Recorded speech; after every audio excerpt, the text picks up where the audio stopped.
On the dish this morning, we traveled to Austin, Texas to dine at Joe's Bakery, the Tex-Mex mecca, which opens 6 a.m. 6 days a week, has been serving locals since 1962.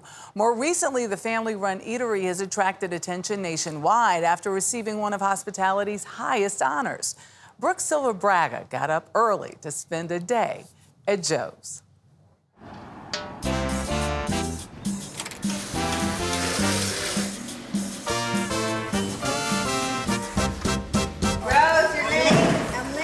Joe's Bakery has always been a place for early risers, a pre-dawn lifestyle Roseanne Maciel has known since elementary school, when her parents, Joe and Paula Avila, ran the place. I used to sleep under the counter. We would leave early in the morning so they could come get things ready. And they just like pull you out of bed? They pull me out of bed. Like what time? 2, 3 o'clock in the morning. In pajamas? Till it was time to go to school. So, I mean, I've been hanging around here a long time.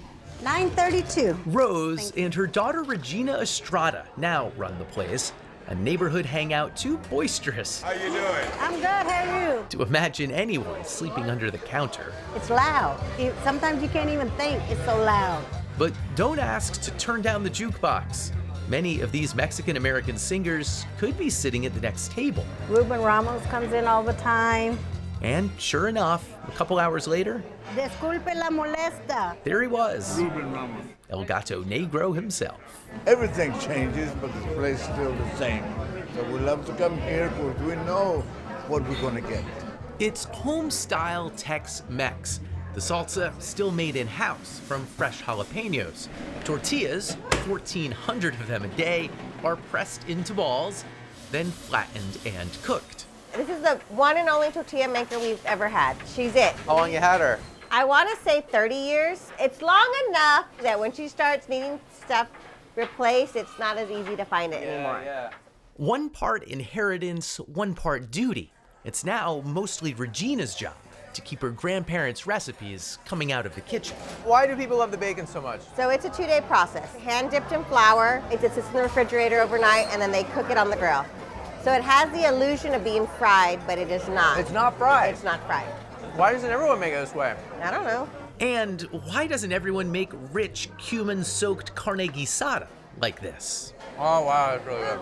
A lot of people use beef, we use pork, and so one of the things that makes it different is it's a lot softer. And yes, just by the entrance, inside a glass case, is an assortment of Mexican treats.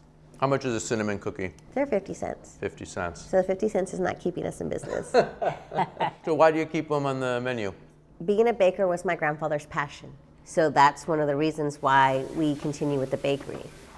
But Joe's Bakery is kind of a misleading name for the place. 2 tacos? It's mostly a restaurant, really, and though it carries a man's name, it's been sustained by 4 generations of women. Yes, ma'am. It's an immigrant story that starts with Rose's 17-year-old great-grandmother driving a horse carriage north from Mexico. Crossing the border with 2 young kids. Yeah. And she's barely a kid herself. Without her No man, partner.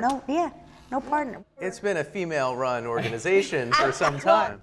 In fact, it was one of those little girls in the carriage, Sophia, who first opened a bakery. Only when her son Joe came home from the Korean War with signs of PTSD did she hand him the business as a way to get his life on track. And it worked. Joe and Joe's thrived. Rose took her own path and worked in insurance. Did not want to do this. Did not want to do this. This is not what I wanted to do. Until about 20 years ago, when it seemed Joe and Paula couldn't keep the restaurant going. Paula suggested, as she had in other hard times, that they just shut it down.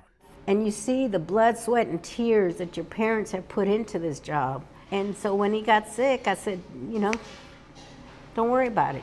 We'll get through it. Joe Avila died in 2010. And recently, his old city has been changed by a new round of newcomers, COVID transplants, including the world's richest man with more of a background in Tex-Mex than Tex-Mex. Like I tell some people, we're not for everyone. But Joe's has mostly been embraced by this new Austin and by the wider world. Last year, it won a James Beard Award in the America's Classic category. It was very, very unexpected. I told my mom, when you win something when you're not even trying, that's just a testament of your hard work. I kept telling her, are you sure? I bet it's another Joe's, because there's a J-O''S. And then she says, who's going to walk the red carpet with me? We're just thrilled and we're honored, and it's humbling.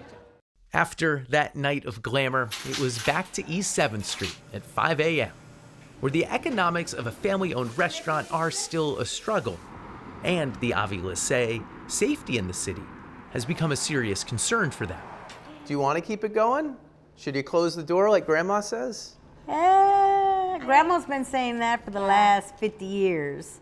But I keep saying, Mom, we still have to work. As long as I have breath in me, we will be here. For CBS Saturday Morning, Brook Silva-Braga, Austin, Texas. That generational tension pulling at them for some, amazing goods here. Have you tasted them yet? Look at this collection we have. Really good, yeah. Some beautiful cookies that they sent for us to have. And love just, again, it's like the energy, Jeff, it was like in your piece, the energy of these people. I love her. She's like, maybe you should close it. Well, Grandma's been saying that for 50 years. Yeah. And the James Beard, are you sure it's us? Yeah, of course it is. Love that it's like opening the spectrum up to all sorts of places.